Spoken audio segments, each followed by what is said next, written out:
आइए सुनते हैं बाज की सीख इस कहानी के माध्यम से।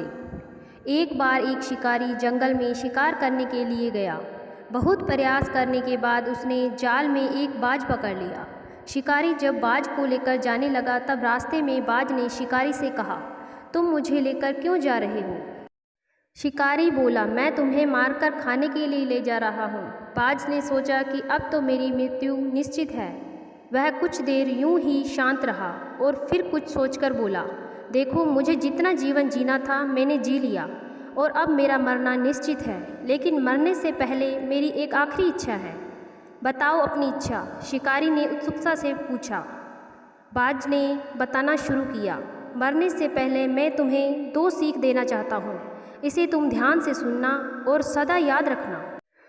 पहली सीख तो यह है कि किसी की बातों का बिना प्रमाण, बिना सोचे समझे विश्वास मत करना। और दूसरी ये कि यदि तुम्हारे साथ कुछ बुरा हो या तुम्हारे हाथ से कुछ छूट जाए तो उसके लिए कभी दुखी मत होना। शिकारी ने बाज की बात सुनी और अपने रास्ते आगे बढ़ने लगा। कुछ समय बाद बाज ने शिकारी से कहा, शिकारी, एक बात बताऊं, अगर मैं तुम्हें कुछ ऐसा दे दूं जिससे तुम रातों रात अमीर बन जाओ तो क्या तुम मुझे आज़ाद कर दोगे? शिकारी फौरन रुका और बोला, क्या है वो चीज़, जल्दी बताओ। बाज बोला, दरअसल बहुत पहले मुझे राजमहल के करीब एक हीरा मिला था, जिसे उठाकर मैंने एक गुप्त स्थान पर रख दिया था।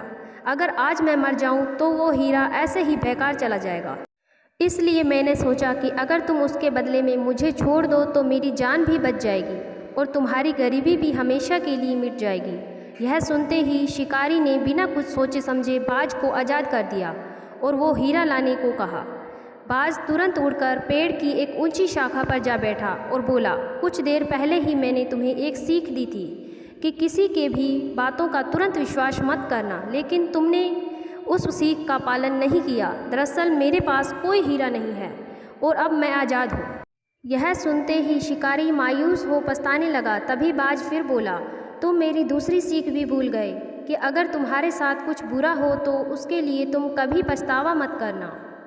शिक्षा, हमें किसी अनजान व्यक्ति पर आसानी से विश्वास नहीं करना चाहिए और किसी प्रकार का नुकसान होने या असफलता मिलने पर दुखी नहीं होना चाहिए, बल्कि उस बात से सीख लेकर भविष्य में सतर्क रहना चाहिए।